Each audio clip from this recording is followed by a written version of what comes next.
friends! So we recently did a 2-day trip to DU, and here is a short vlog of our trip along with our experiences and recommendations. So we stayed at the Fern Seaside Luxurious 10 Resort near the Nagoa Beach in DU. First impressions, the resort actually looks really nice from outside. There's a lot of open space. There was a little bit of construction happening behind our room, so there was some noise during the day, but since we were mostly out, it didn't bother us much. There's a lot of open space, which means the kids can really run around and play. And the most interesting part is it's a tent style resort, which makes it quite different from the normal hotel rooms. So let me show you the room. So this is the tent. As you can see, it looks quite unique inside. There's a comfortable bed that can fit two adults and a child. There's also an extra side bed, which is actually useful if you have one more person. We had all the basic amenities like a mini fridge, AC, bottled water, chair, and there was a luggage rack. There was also a hanger to hang your clothes, etc. So pretty much, good room, good first impression. So let's go to the bathroom now. So this is the washroom. The washroom felt a little bit underwhelming. The lighting was a little low, the tiles were a little dark, and it didn't feel fresh like a five-star hotel. There was also some visible stains on the walls and the glass, which isn't ideal for a property like this. There's also no partition, if you see, between the shower area and the rest of the washroom. One of the light also wasn't working, so we had to call the maintenance to have it fixed. Even the light outside the room wasn't working, but by the time we realized it at night, it was a little too late, so we didn't get that fixed. So bathroom was not up to the mark. I would give it a 5 on 10. In the evening, they serve complimentary high tea from 4:30 to 5:30 in the lawn, which includes tea, coffee, and some light snacks like namkeen. A few items are also available on chargeable basis. The swimming pool is open and well maintained, which we really liked. There is a separate kids pool as well, and they also have the pool floats available, so that makes it convenient. So the kids had a great time enjoying themselves in the pool in the evening. The restaurant of this resort is called Augusto. This was a little bit disappointing. First thing, the restaurant is not in the same compound as the winter cottage. One need to walk 100-150 meters to reach the restaurant. They do have a buggy service, but you need to call for it. We had a lunch and breakfast there. The breakfast had a decent spread, but the lunch we had ordered a chicken curry along with a chicken fried rice and some bread. The food was good, but the quantity we felt was a little low for the price we pay. Cleanliness is another thing which I feel definitely this restaurant needs to work on. We noticed visible stains on the tables and sofas. For a 5-star rated property, I feel this is something they really need to improve on.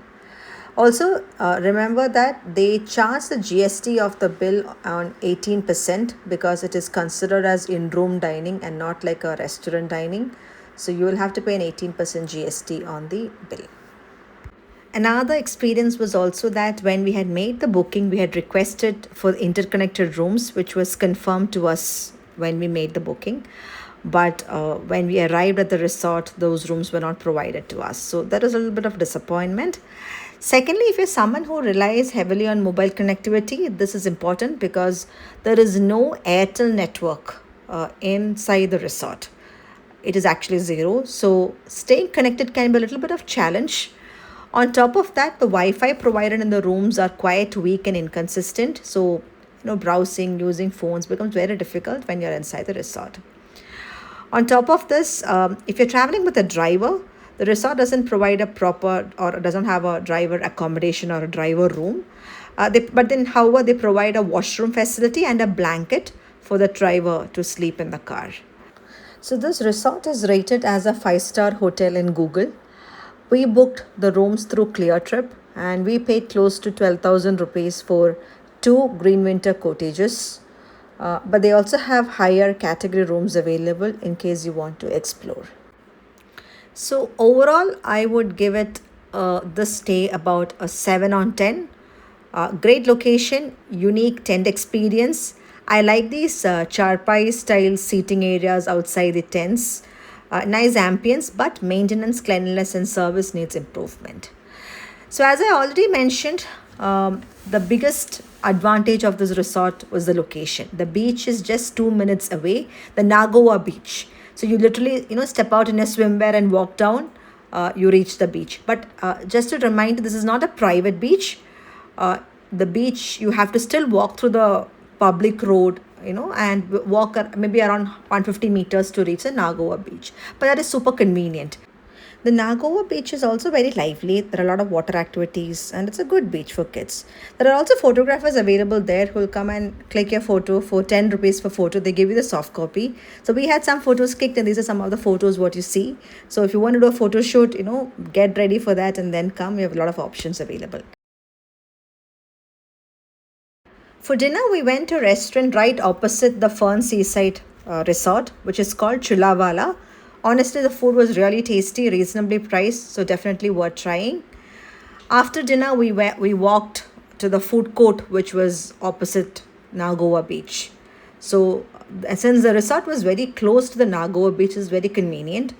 The food court is quite lively at night with a lot of options. You can also go for a night walk on the beach, if you want. But we skipped it since we were traveling with kids. In the food court, you also have veg and non-veg options. It's crowded. There are seating options available, so you can give it a try if required. The next day morning, we went to the Gogla beach. This is about 30 minutes away from the Nagoa beach. I felt Nagoa beach was much more livelier, but Gokla beach was much more cleaner and had white sand. So I suggest visit both the beaches. After the Gokla beach, we visited the St. Paul's Church in Diu. This is built in the 16th century. The architecture looks very nice. This is one of the churches built by the Portuguese. But however, I felt the church was not maintained that well. After that, we headed back, checked out from the resort, and moved on towards our next destination. So, if you're planning a vacation with kids and wanted to enjoy some relaxing beach time, DU is definitely a great option. I would suggest booking a resort near the Nagoa beach as it's more lively, and from there, you can easily explore other places around DU. With that, we come to the end of our DU vlog. Hope you found this video helpful. If you did, please don't forget to like, share, and subscribe to our channel. We'll see you soon with another vlog. Thanks for watching. Bye bye.